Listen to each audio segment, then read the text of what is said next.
Political agent major گورڈون دونوں کی report میں چٹور کھنڈ کی آبادی چٹیبوئی نامی سیلاب آیا تھا اور گلیشیر میں 300 ان میں 48 سنی گھرانے جبکہ 1043 مولائی یعنی شمالی گھرانے 1900 اور 1901 کی مردم شماری کے مطابق کل آبادی 995 افراد چیچک کے ایک مریض سے 7 سوئیوں پر مشتمل ایک آلے کے ذریعے تھوڑا خون لیا جاتا ہے۔ علی مردان شاہ وہی شخص ہیں 1896 میں یہ پہلے گورنر تھے۔ بسم اللہ الرحمن الرحیم۔ السلام علیکم۔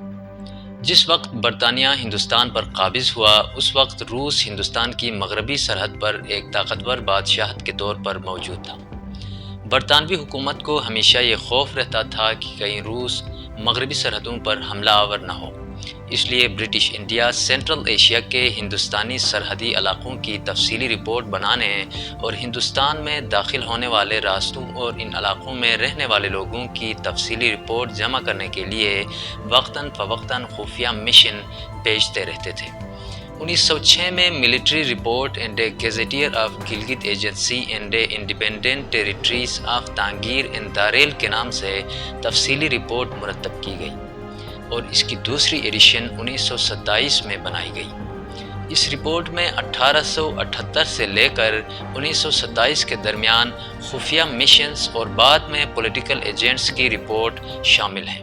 آج ہم آپ کو ضلع غزر کی تحصیل اشکومن کے حوالے سے ان رپورٹس میں موجود تفصیلات بتائیں گے کہ آج سے 135 سال پہلے ضلع غزر کی تحصیل اشکومن کے مختلف علاقے مختلف گاؤں کی آبادی کتنی تھی اور ان علاقوں کے کیا حالات تھے۔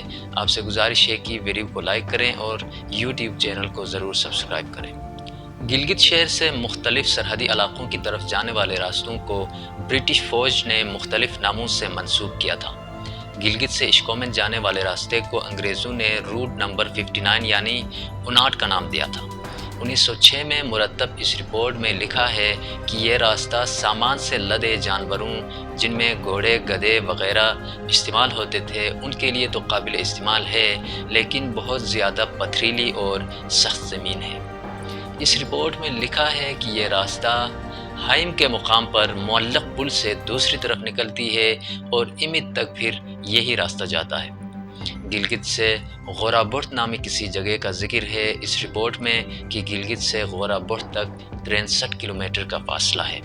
اس رپورٹ میں سب سے آسان اور کھلا راستہ یاسین کا راستہ بتایا گیا ہے کہ یہ راستہ اگر کہیں خراب بھی ہو جائے تو اسے کھولنے میں زیادہ مشکل پیش نہیں آتی۔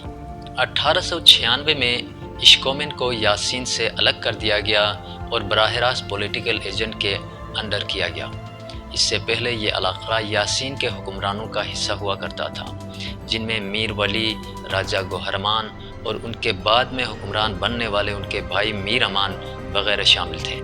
اس تفصیلی رپورٹ میں لکھا گیا ہے کہ 1896 کے بعد جب اشکومن کو یاسین سے الگ کیا گیا اور گلگت میں تعینات پولیٹیکل ایجنٹ کے کنٹرول میں دیا گیا تو اشکومن کے لیے گورنر کی تقرری کی گئی جسے اس علاقے میں مہتر کہا جاتا تھا۔ برٹش انڈیا کی طرف سے تعینات اس گورنر کو 100 روپے برطانوی سرکار کی طرف سے جبکہ مہاراجہ کشمیر کی طرف سے 20 روپے ملتے تھے، یعنی 120 روپے ٹوٹل، یعنی گورنر کو اس علاقے کی انتظامی اخراجات کے لیے کل ملا کے 120 روپے ملتے تھے۔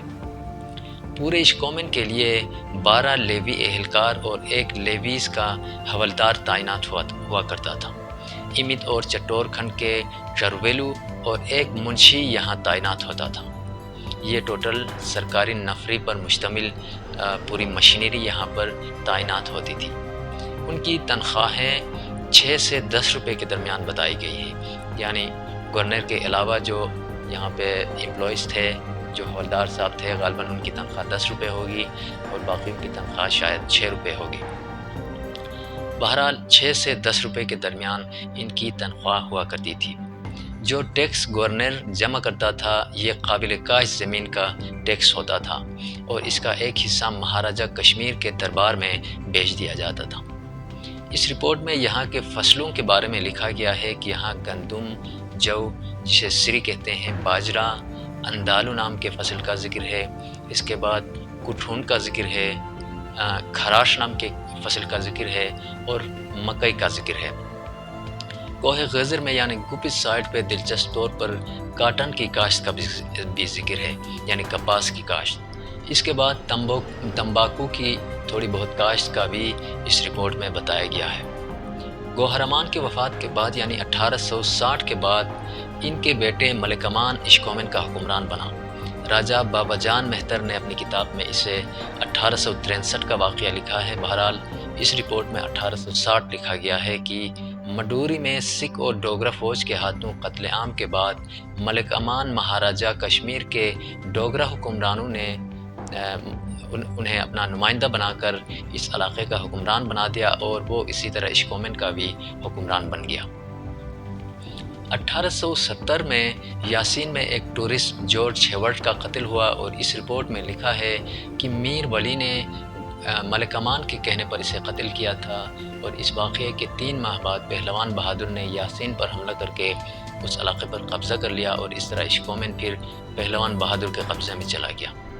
اس طرح 1896 تک، جب تک یہاں انگریزوں کا گورنر تعینات نہیں ہوا تھا، یہ علاقہ یاسین کے ساتھ منسلک تھا، اور جو یاسین پر حملہ کر کے وہاں کا حکمران بنتا تھا تو اشکومن بھی اس کے تصرف میں چلا جاتا تھا۔ 1896 میں پہلی دفعہ اشکومن میں برٹش سرکار نے اپنا گورنر مقرر کیا جو کہ پولیٹیکل ایجنٹ کو جواب دہ ہوتا تھا، اور وہ میر علی مردان شاہ تھے۔ میر علی مردان شاہ پہلے واخان کے میر تھے، اس کے بعد وہ یہاں پہ انڈیا آئے ہوئے تھے، تو ان کو پہلا گورنر اشکومن لگایا گیا، جو کہ اس وقت کے جو پولیٹیکل ایجنٹ تھے گلگت میں تعینات تھے میجر گورڈن، ان کو جواب دہ ہوا کرتا تھا۔ 1906 میں گلگت ایجنسی میں جو پولیٹیکل ایجنٹ تعینات تھا انگریز کی طرف سے، وہ میجر گورڈن تھے۔ 1906 میں انہوں نے جو برٹش سرکار کو اس علاقے کے متعلق جو رپورٹ بھیجی، اس میں پراپر اشکومن کی آبادی 368 افراد پر مشتمل بتائی گئی ہے، اور 41 گھرانے یہاں پر اس وقت آباد تھے، جبکہ بار جنگل میں صرف 2 گھرانے آباد تھے، اور میجر گورڈن نے لکھا ہے کہ یہ علی مردان شاہ کے فالورز تھے، یعنی بخی خاندان تھے۔ اشکومن دلتی کے بارے میں 1878 میں اس علاقے کی میپنگ کرنے والے جنرل کوکرویل نے لکھا ہے کہ پراپر اشکومن کے لوگ یہاں کاشتکاری کے لیے آتے ہیں، جبکہ یہاں کسی مستقل آبادی کا کوئی ذکر انہوں نے نہیں کیا ہے۔ بلہنس میں اس رپورٹ میں 9 گھرانوں کا ذکر ہے، اور لکھا ہے کہ یہاں پر 9 وخی گھرانے علی مردان شاہ کے فالورز ہیں، اور یہ علی مردان شاہ وہی شخص ہیں جو 1896 میں پہلی مرتبہ جب اشکومن کو یاسین سے الگ کیا گیا تو یہ پہلے گورنر تھے۔ بعد میں 1906 میں میجر براؤن نے جب رپورٹ بھیجی تو بلہنس اور بدسوات کی آبادی 11 گھرانوں اور بالترتیب 84 اور 82 افراد پر مشتمل بتائی ہے، جبکہ بورت کی آبادی 2 گھرانوں کی بتائی گئی ہے۔ 1892 سے 1895 کے درمیان اس ریجن کی میپنگ کرنے والے جنرل کوکرویل اور 1906 کی پولیٹیکل ایجنٹ میجر گورڈون دونوں کی رپورٹ میں چٹور کھنڈ کی آبادی 22 گھرانوں کا بتایا گیا ہے، اور ان میں سے 13 گھرانے تورکھو سے تعلق رکھنے والے سعید خاندان کے بتائے گئے ہیں۔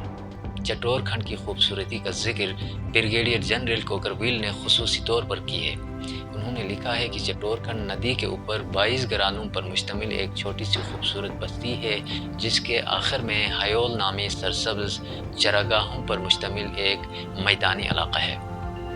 1906 کی میجر گورڈون کی رپورٹ میں گاؤں کوجدہ کی آبادی 2 گھرانوں پر مشتمل اور 27 افراد پر مشتمل بتائی گئی ہے۔ بریگیڈیئر جنرل جارج کینسٹن کوکرویل جو برٹش انڈیا میں فوجی افسر تھے، 1892 سے 1895 کے درمیان کشمیر اور موجودہ گلگت بلتستان کی تفصیلی رپورٹ مرتب کرنے اور میپنگ کرنے کے لیے بھیجا گیا تھا۔ انہوں نے اس عرصے میں دائن میں 9 گھرانوں کا ذکر کیا ہے، اور لکھتے ہیں کہ 3 گھرانے سعید خاندان کے ہیں۔ 1906 میں گلگت میں موجود پولیٹیکل ایجنٹ میجر گورڈون نے دائن میں 24 گھرانوں کا ذکر کیا ہے اور 172 ٹوٹل آبادی بتائی ہے۔ بریگیڈیئر جنرل کوکرویل نے امت کا ذکر کرتے ہوئے لکھا ہے کہ 20 وخی پناہ گزین خاندان یہاں آباد ہیں، اور یہ علی مردان شاہ کے فالورز ہیں۔ برطانوی فوج کی اس رپورٹ میں کرمبر گلیشیئر کو 14 میل یعنی 22.5 کلومیٹر ایمت سے شمال کی طرف بتایا گیا ہے۔ گاؤں پکورا کے حوالے سے میجر گورڈون کی 1906 اور بریگیڈیئر کوکرویل دونوں کی رپورٹس میں پکورا کی آبادی 9 گھرانوں پر مشتمل بتائی گئی ہے۔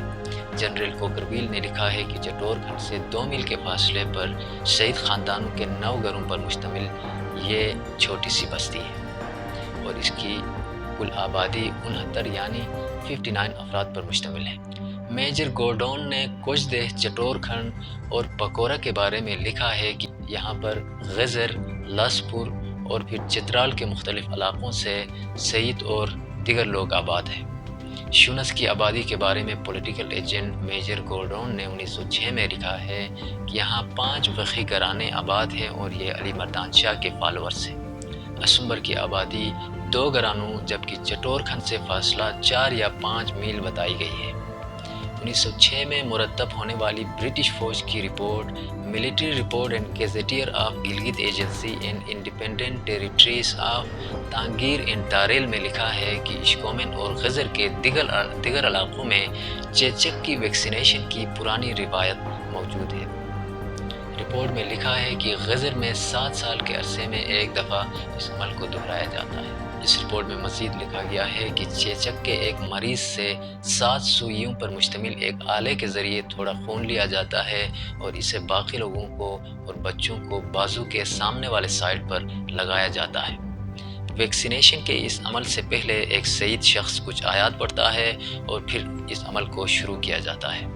1876 میں میجر بیڈولف نے اس علاقے کا سفر کیا اور اپنے کتاب دی ٹرائبس آف ہندوکش میں لکھتے ہیں کہ 1894 میں جب انہوں نے اشکومن کا سفر کیا تو ایمت سے گلیشیر کی طرف جاتے ہوئے 200 فیٹ اونچی اور تقریباً آدھا کلومیٹر پھیلی ہوئی برف میں وہ پھنس گئے۔ وہ لکھتے ہیں کہ انہوں نے جب دوبارہ 1894 میں یہاں سفر کیا تو چٹیبوئی نامی سیلاب آیا تھا اور گلیشیر میں 300 فٹ تک کا راستہ بنا ہوا تھا۔ 1906 کی military report in gazetteer of Gilgit agency میں 1900 اور 1901 کی مردم شماری کے مطابق اشکومن کی کل آبادی 995 افراد پر مشتمل بتائی گئی ہے، جبکہ 1920-21 کی مردم شماری میں اشکومن کی کل آبادی 2753 افراد بتائی گئی ہے۔ ان میں 48 سنی گھرانے جبکہ 1043 مولائی یعنی اسماعیلی گھرانوں کا ذکر ہے۔ 1906 میں جو پیمانے یہاں رائج تھے ان کے مطابق 1 پار 6 سیر یعنی 6 کلو، 2 پار کا 1 بیلو 12 سیر اور غزر سائٹ پہ اسے 15 سیر مانا جاتا تھا، اور 2 بیلو 1 بردکی کے برابر مانا جاتا تھا، اور 4 بیلو 1 منڈق یعنی 1 گدھے کا بھار، 6 بیلو 1 نمار یا نمارم، 1 بلچ 24 روپے یا 2 پریگننٹ گایوں کے برابر مانا جاتا تھا۔ اس طرح 1 پائن 2 روپے یا 1 بیڑ کے برابر، جبکہ 1 ٹیٹن 5 روپے یا 1 پریگننٹ بکری کے برابر مانا جاتا تھا۔ ویڈیو دیکھنے کا شکریہ۔ آپ سے گزارش ہے کہ ویڈیو کو لائک کریں اور یوٹیوب چینل کو سبسکرائب کریں۔